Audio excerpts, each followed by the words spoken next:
So the next set of topics we're going to have for the summit is going to be over our wastewater and water quality. Now, this is one of the most important topics to me, and actually it's a funny topic about with my family. If you guys, I think I made this joke last year, but my daughter, again, asked me this week before I left my house to come to this convention. She goes, "Dad, are you going to talk about poop again this week?" And I was like, "Yes, I'm going to talk about poop again this week." So this next project is our regional wastewater project we have going on in Nueces County. We have the group from LAN here is going to do a presentation on it, and then we're going to follow up with a couple of other wastewater topics, and then our bringing Baffin Bay back, because that's really dear and dear to my heart as a fisherman and lover of this community. And I'm going to go ahead and let the LAN guys come up here and get you guys going.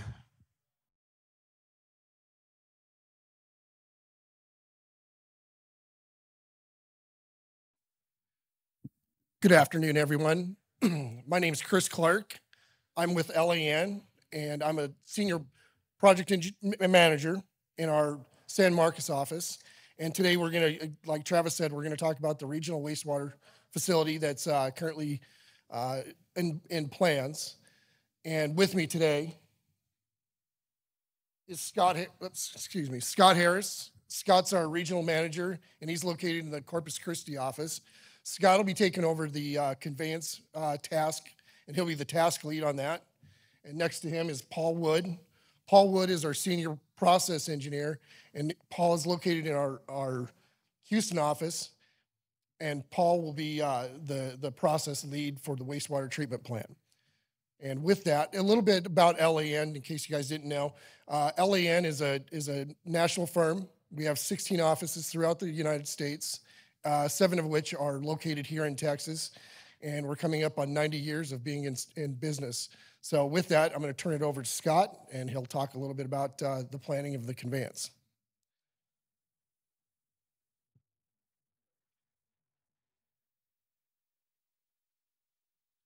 Yeah, thanks, Chris. My name's Scott Harris. I'm the regional manager for LAN here in Corpus Christi. I've been working on projects, engineering projects in Corpus Christi for about 26 years now. Our office is located in downtown, right on the marina, overlooking the marina. I've got quite a bit of experience locally here with just general municipal projects, water, wastewater, drainage projects. It's the kind of stuff we do here in this region. Proud to be part of this project for the River Authority. This is going to be a brand new regional wastewater treatment plant, and Paul will get into the details of the plant here in a minute. But before I get started, I just wanted to see raise your hands if you are avid fishermen. I know, Rachel, you got a fishing pole yesterday. You won a fishing pole. So yeah, we've got plenty of fishermen out there. Outdoorsmen, hunters, raise your hands. Good. We've got a lot of outdoorsmen in the room. So with that being said, who's familiar with Baffin Bay? Who likes to go fishing in Baffin Bay? Baffin Bay is just south of Corpus Christi. So people are familiar with Baffin Bay. So for a while, Baffin Bay, there's been plenty of studies over the last 20 years on Baffin Bay, and I'll get into those. But the whole premise of this project, it's really a water quality project at its heart.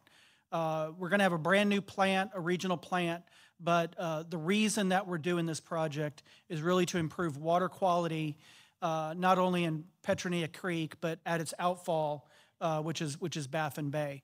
So that's very important. The learning objectives of our presentation today, why are we doing this project? Why are we regionalizing wastewater in western Nueces County?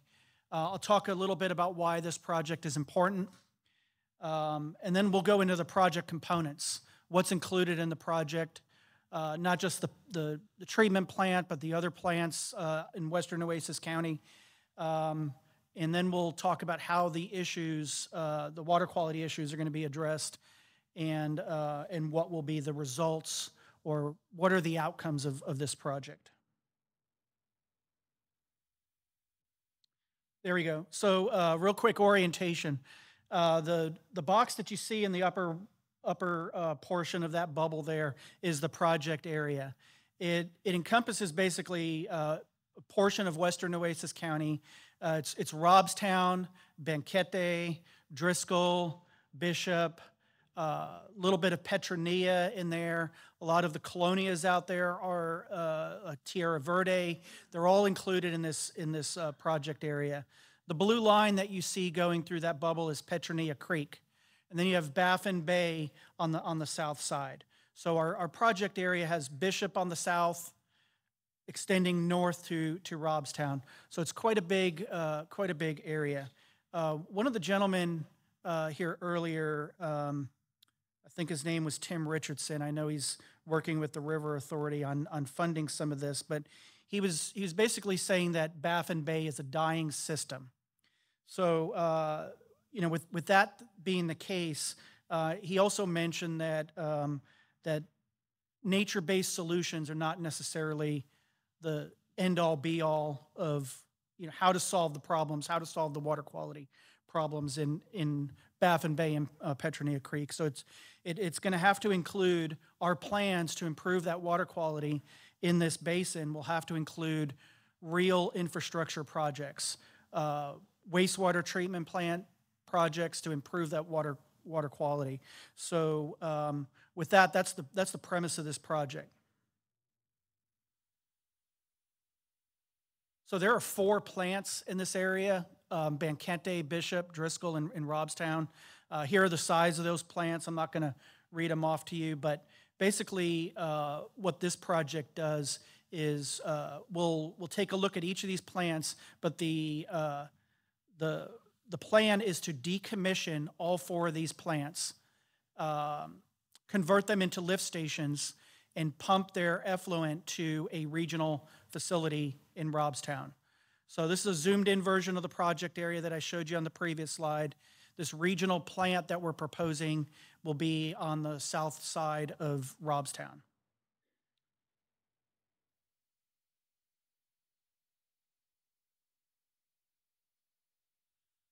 So some of the history of issues in Petronilla Creek. This is not a new project by far. This has been studied over and over again over the last 20 plus years. This project here is really where the implementation of many, many years of studies. So there's stakeholders, a stakeholder group that was put together, a lot of public input. Some of those stakeholders include the River Authority, but also include A&M Corpus Christi and the Hart Research Institute, Coastal Bend Basin Estuaries, and many others from that community, from the community out there, kind of putting together several plans to help with the water quality out there. There's back in 2007, a TMDL was completed. That's a total maximum daily load study with TCQ, followed by an implementation plan. I'll get into that here in a minute. After that implementation plan, there was continuous water quality monitoring through the River Authority, and in 2022, they finally completed a watershed protection plan that really kind of showed the sources of the pollution and put together a plan to actually do something in that basin to help. So here are some of the goals of the TMDL study. So really, TMDL, when you put those together, it's really about identifying the possible sources of pollution, whether it be point sources, non-point sources. The focus of this was really on chloride, sulfite, and total dissolved solids. We should all know that those are really the hardest ones to treat for and really the most expensive ones to treat for. So what this did was it basically quantified what the appropriate reductions in those 3 constituents needed to be to establish safe water quality standards in Petronilla Creek.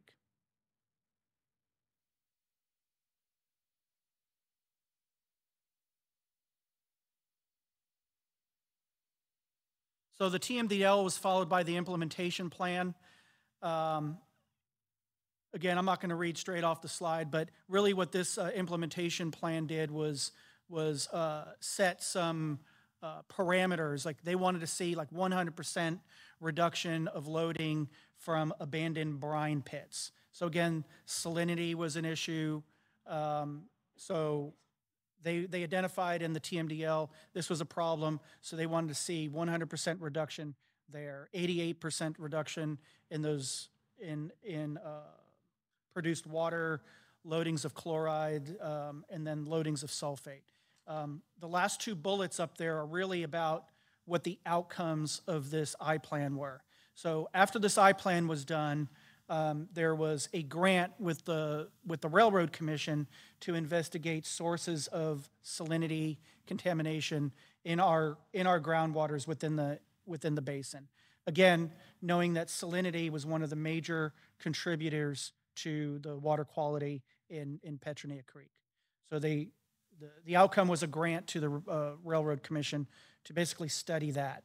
And then this really kind of set up the continuous water quality monitoring that the River Authority does today. They have a whole division of their staff that's totally focused on water quality modeling, and this is what they do. The graphic that you see to the right are the water quality monitoring stations that the River Authority monitors on a frequent basis.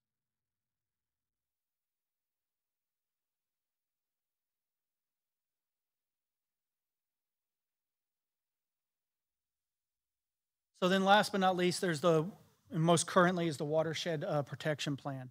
So this is a lot more detailed than the TMDL and the I-Plan. This actually goes into a little bit more detail into the potential sources of pollution, but it also identifies the how. So what are the projects that can come out of this? Are there, wastewater treatment facilities are an issue. Septic tanks, urban runoff, agricultural runoff from livestock. What are the problems that are causing pollution in Petronilla Creek? Illegal dumping is a huge one. You can see there that's an actual picture of Banquete Creek, which runs into Petronilla Creek. Pets and wildlife, of course, those are all sources of pollution. This particular project that we're getting ready to undertake was a project identified in the Watershed Protection Plan as a need to help with the water quality in Petronilla Creek.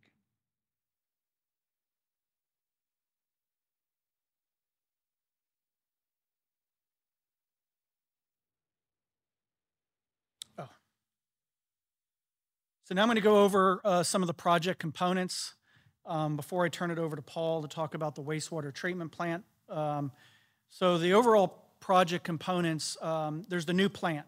So I mentioned this at the beginning. There'll be a new regional wastewater treatment plant south of Robstown. The four plants that I mentioned earlier, Banquete, Driscoll, Bishop, and Robstown, the idea is to decommission those plants, convert those facilities into lift stations, and then pump the effluent to the new regional plant in Robstown. That actually takes about 27 miles of pipeline to do that. And then the new plant will have a brand new outfall on Petronilla Creek. And then lastly, Paul will get into this at the very end, but there are opportunities to take the effluent at the new plant and reuse it, reclaim that effluent for some of the new industries in western Nueces County. I'm going to go into each of these project components here in the next few slides.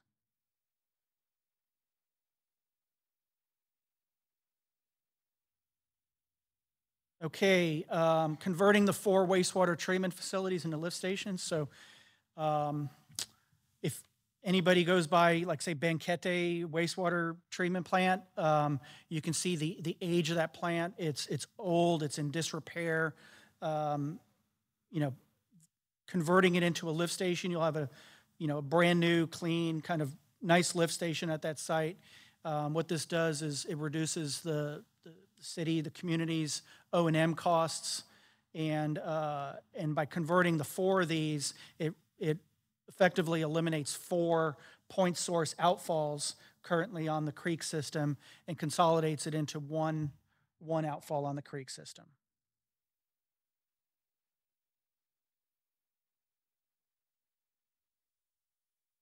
The 27 miles of pipeline to get wastewater from Banquete or even as far as Bishop, all the way up 77, up I-69 to Robstown.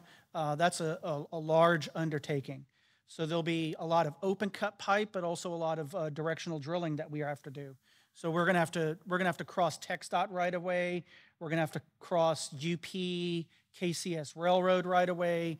We'll have to go under several creeks and drainage ditches in western Nueces County. So this is quite the undertaking to decommission 4 plants and get it to one facility near Robstown.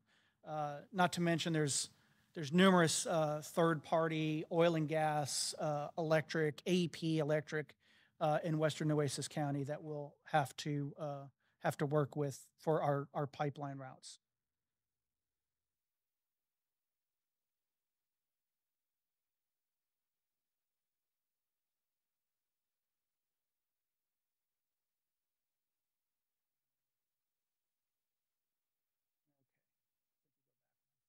So the outfall at Petronia Creek, there's a couple of different ways we are considering doing this, but first of all, we just don't want to take the outfall from the plant and dump it straight into Petronia Creek without, maybe thinking about, some maybe nature or habitat improvements, making that outfall more of an amenity. So whether it be like a constructed wetlands or a pond or something out there, or something similar to, if y'all are familiar with, say, the Oso Creek wetlands behind the fairgrounds in Robstown, that type of atmosphere. So we just don't want a pipe outfalling into Petronia Creek. We want to take that outfall and possibly put a nature-based habitat out there at the discharge at Petronia Creek as well. Make it an amenity to the community.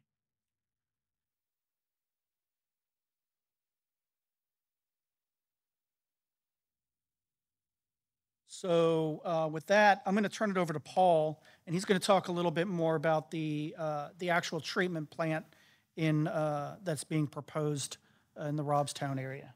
Paul?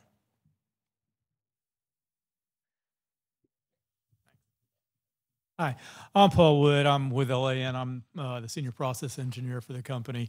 So I'll do all things wastewater. I've got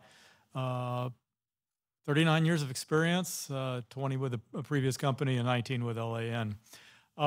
So the first bullet on the list, or the first heading, was the design specifics on the plant. Well, we really don't have too much at this point in time. We're at the very early stages of the process going into this, and so really broad conceptual topics we're going to be talking about. So initially, as we say in the slide, the 6 million gallon a day design criteria is basically what we're shooting for.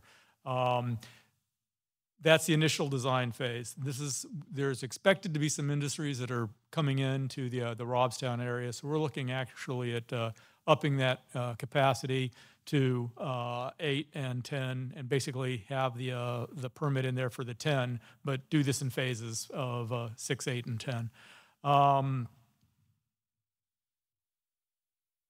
The peaking factor, 4, is what we plan on having the plant based on to handle the peak stormwater flows that we'll see in the plant. As we say, the permits are still being negotiated with TCEQ, but we're expecting something like a 10-15-3 on these plants with very little nutrient limits in the beginning.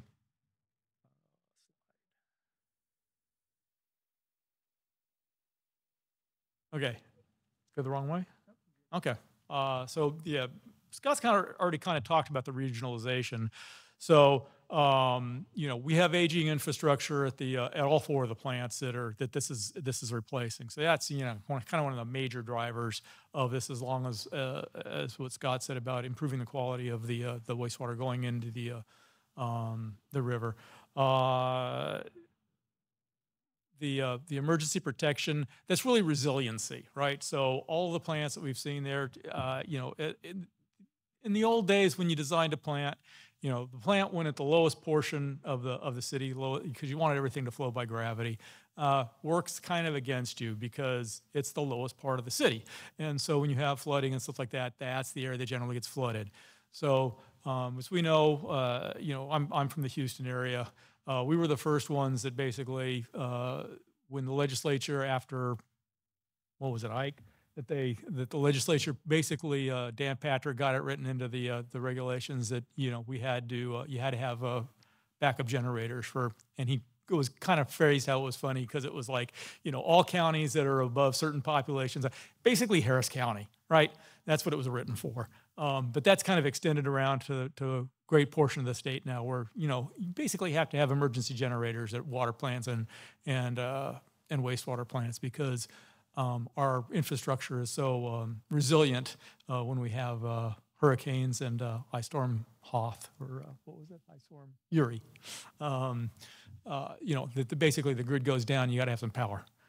So you want generators at your plants. You want them out of the flood zone, and whatever else you need to do for whatever catastrophe is going to come across and interrupt treatment. And then the affordable rates. So, if you really want to rebuild these plants, right, they're in small communities. It's an expense.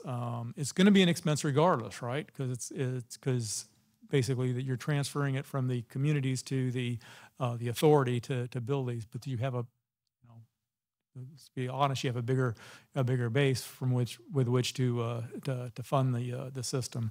So hopefully this will kind of make the rates equitable over the populations that are being served, with potentials for increasing the areas that can be served by the areas that this is going into. The economies of scale, again, you've got a larger plant instead of having the smaller facilities that you're replacing. Makes it a little bit cheaper to build. It's still going to be an expensive plant, so but it's again, you're spreading it out over a greater population base. Better access to capital, right? So the authority has a better, you've got me taking out a loan, or a company taking out a loan. You'll get better rates, et cetera, and hopefully they treat you with a little bit more respect. Got a little more weight to back yourself with. Revenue stability, and this speaks for itself. Improved risk management. You'll have a bigger staff to handle the system than the smaller facilities can generally put forward on something like this. You'll have one guy that's basically looking out after all your plants, sometimes on small facilities, and whatever else he has to do for the county or the city that he's in, because they can't really afford to have one person dedicated to the size plants that they're looking for. Economic development, and we've talked a little bit about that. The fact that you're putting in this plant, there's already talk about some industries coming in. It's one of those types of situations where if you build it, they'll come. And if you have the capacity to handle their waste and whatnot, it makes a better argument for why they should locate in your area. Next one. Effluent reuse opportunities. So this is one of my favorite topics. There's several ways to do reuse from wastewater treatment. If anybody's familiar with current reuse laws in Texas, basically you have type 1 and type 2. Anybody familiar with either of those? No? Well, I will bore you. So type 1 is what you can basically touch and have recreation in. So you can put that onto parks and stuff like that, and it's considered safe enough to be, like I said, to have recreational use on. Type 2 is a lower quality, but still well treated. But basically, you're putting that onto crops or pastures or something like that. If you put it on pastures, you got to keep your cattle off of it while it's being irrigated. If you put it on golf courses, right, you got to do it not while somebody's out there golfing. And it's typically assumed that the golfers have shoes on, so it can be that type of thing. You want the type 1, you can do that in parks, but the kids you assume the kid's going to roll around in the grass and whatnot, so the kids will be okay with the type 1 water, but the golfers are okay with type 2 because they're wearing golf shoes. And then the one that we don't really talk about very often and isn't really on this except very short, there's the potable reuse. And when I say that's the direct potable. And so everybody, that's the ick factor. And people don't like to talk about that. But, that is, in fact, where all the water that you are drinking, if you're drinking water from a river, is indirect potable reuse, because all that water is coming down the stream from somebody else's wastewater treatment plant. And as a wastewater engineer, I like to point that out. The drinking water people don't like to point that out, but that is, in fact, what's going on. So there's not a whole lot of difference. In fact, I would argue, being a wastewater engineer, that the water that's coming out of the end of the plant is probably a better quality than what you're pulling out of the river. And it's only a little bit more treatment that you need to do, and probably the same sort of treatments you're doing in order to get it to treat drinking water quality. Now, there's a whole bunch of standards that people like to go to, and probably deservedly so, on being very cautious about taking the effluent from the treatment plant before you put it into the drinking water system. And, it's good ideas, and I'm all for it, but it's something we got to be able to start being accepted, because in Texas, we're running out of water. And this is a new source of water that we've got to start looking at. There's a whole lot of talk about building desalination plants on the coast and piping that water up into central Texas because we're running out of water. And so we've got to start looking at this more closely in the future. And, I'll get off my horse right now. So the treatment approaches. So we're, like I say, very beginning of the process here, but we're basically looking at what we call conventional treatment, which is basically biological treatment, aerobic treatment, followed by clarification, filtration probably, and some sort of disinfection, be it UV or chlorination. We are going to be looking at being nutrient removal capable, because basically that's coming down the pike for all the plants at some point in time in Texas. Anybody here familiar with Liberty Hill? No? There's one person. Liberty Hill is an interesting story. It's in, of course, Central Texas, and in the Austin area. And it has recently gone to some what do they call it? Contested case hearings. And it has a phosphorus limit. Well, has a proposed phosphorus limit, I should say. The permit isn't agreed on yet, but if it went into effect, it would be the lowest phosphorus limit in the state of Texas at 0.02 parts per million. Now that's a 0.02, and most of the limits that you've seen in the state of Texas, 0.2. There may have been one that there's may have been a 0.1 someplace. But 0.02, it's an order of magnitude less.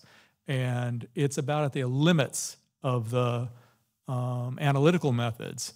And so the question is, one, how do you get there?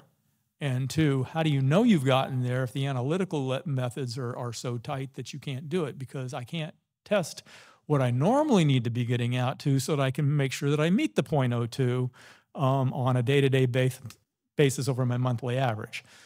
So getting back into our potable reuse, if I've got to clean it up that much to begin with, why am I putting it into the river? We need to be looking at discharge limits like that, if that's the sort of limits that we're going to be getting, to seriously consider going to reuse on quality like that. Hopefully, like I said, initially we don't expect to have any nutrient removal on this, but as a point of fact, if you do nitrogen removal, it's cheaper to run. You want to treat, because in Texas, for those of you who don't know, because most of you aren't wastewater engineers, you're trying to get rid of ammonia. So you take the ammonia to nitrate, and then so you have this nitrate there.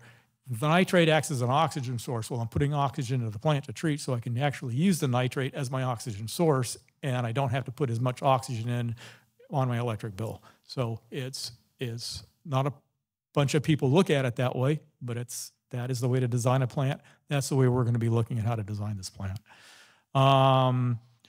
You have all the preliminary treatments that you normally do. You get the screening, the grit removal, and that type of stuff, so you don't fill up the basins with sand and stuff like that that's coming down the sewer, and the other stuff that winds up in the sewers that isn't toilet paper. So the headworks treatment is very important in these plants. And then we'll talk about the selector zones and the stuff like that. That's an anaerobic treatment. Basically, that's to get you phosphorus removal. Again, it's just better treatment if you start doing that and think about it ahead of time. And we already talked about the clarification, the filtration, and the disinfection. Excuse me. Other opportunities. Beneficial biosolids. Who's heard of PFAS? One person, two people, got some people in there. Okay, so PFAS is really interesting because EPA has just kind of put in some language that hasn't really killed biosolids, but it's probably going that way if we don't figure out how to get the PFAS below limits or really consider where our limits are. And there's really not a whole lot more to say on that. You'll have to read the regulations. It's kind of interesting how they've the classifications that they've made for PFAS being they haven't classified it as a hazardous waste, but it's in the classification. The wording's there that basically nobody's going to want to put it on land anymore. If they read it. Nutrient recovery. That's a really interesting thing. So there's, if you read the stuff about the phosphorus right now, phosphorus is a dwindling commodity. And there's only a few sources of phosphorus in the world. And one of the major sources is in the Middle East. And that's really not the most reliable place you want to have for something for which you can't have agriculture, right? Most of the stuff that's grown in the United States, they put phosphorus on the fields. If it doesn't, we lose our supplies of that, we're in a world of hurt. Well, one of the places that you can actually get phosphorus back is from a wastewater treatment plant. And there are ways of doing that that, like I say, not implementing right now, but those are potential opportunities in the future that we can look at, especially if we have phosphorus limits on plants. It becomes an option that actually becomes attractive. Biogas production. So if I can't take my biosolids to the fields, I can digest them, and I make a biogas. And and you can clean that up further and basically becomes syn fuel, and you can have RIN credits, which provides an income source to the plant. Again, interesting option to look at in the future. Allows you to do stuff like on-site power generation, and like I say, this RIN, this renewable natural gas credit.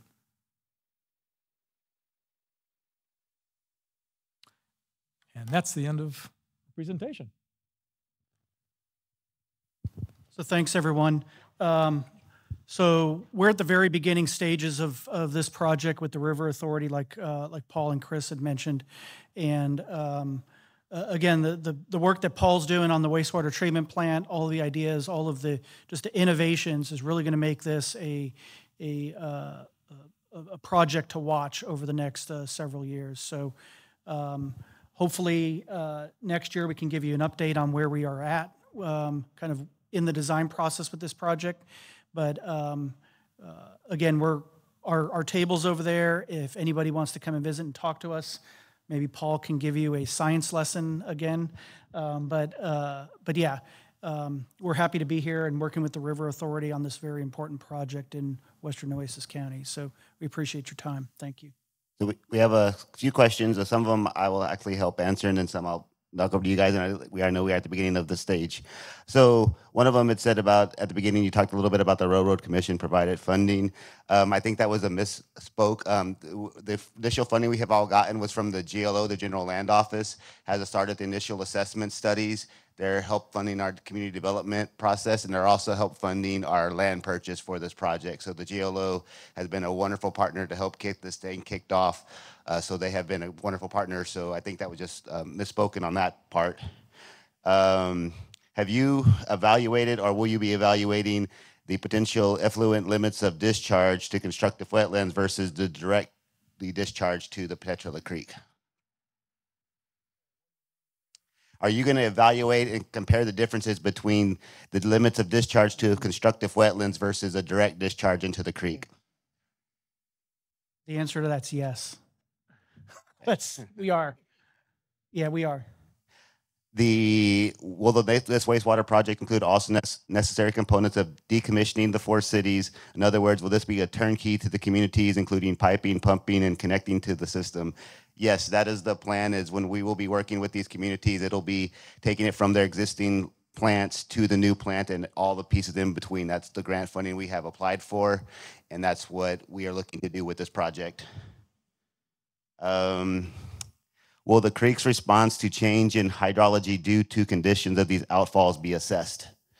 So you'll have the different discharge points will be changed. Yep. Again, we're at the beginning. The answer to that question is yes. Will this plant also include converting unserved communities to get them off of septic? I think there's an opportunity to do that in the future. The immediate project, kind of the first part of this project, is really about taking the 4 communities, Benquete, Driscoll, Bishop, and Robstown, off system onto the new plant. But there are opportunities to take some of those colonias and septic central communities that are out there also, and include them in this as part of the treatment. Yes, from the River Authority, I will say yes, we are looking at that. We had built a similar regional system up in the upper headwaters in the Lakey area, and there was a component of we building the initial plant and then getting as much of the septic systems off online after initial plant was done, and those were through USDA grants and a couple of other different types of grants. So those are all products that we are looking after. Well, I guess that goes to the next one. Will this project be part of one large project or broken into multiple projects? I see, yes, this will be multiple projects over multiple years to get all the components completed. Do you have a projected bid timeline? The answer to that question is no. What concerns do you have regarding PFAS and wastewater reuse? Take that one. So right now, there's no criteria for PFAS and wastewater. I'm doing a study right now for a client that we're basing all our projections off of the water limits that have just come into effect or coming into effect. There are some very serious implications if we get the same limits, but that's kind of what we're looking at. There are some reasons to consider that, but there's also some of the agencies and organizations, I believe the AWWA and some of the others, have challenged EPA on how they're implementing this, and so we'll see where that goes. But to the basic question, it probably is important to look at it, and on the reuse side, depends on how much of the water you're reusing. If you've got a North Texas or something like that, that's a 220 million gallon day facility. If you were to reuse all of that water. That is a huge facility, but then that's also a huge, it's again, the flip side, right? That's a whole lot of water that you're not having to treat out of the river. And that becomes your source, and you're going to treat it just the same as you did your drinking water side. Well, they're going to have to meet those limits anyway. So it's kind of a give and take. But yeah, it's real implications. The more important question to ask is, are the feds going to give the exemptions to the utilities on meeting these? Because right now, there are no exemptions. Not the right word. No, where you're not legally, you can't be sued, right? You're absolved of anything because you're not generating. We're a receiver of it, and we're just kind of passing it through. And right now, the exemption from lawsuits and stuff that isn't in place, and if you're advocating to your congressman and whatnot, you need to advocate for the immunity from lawsuits on some of this stuff. But, All right, thank you, gentlemen.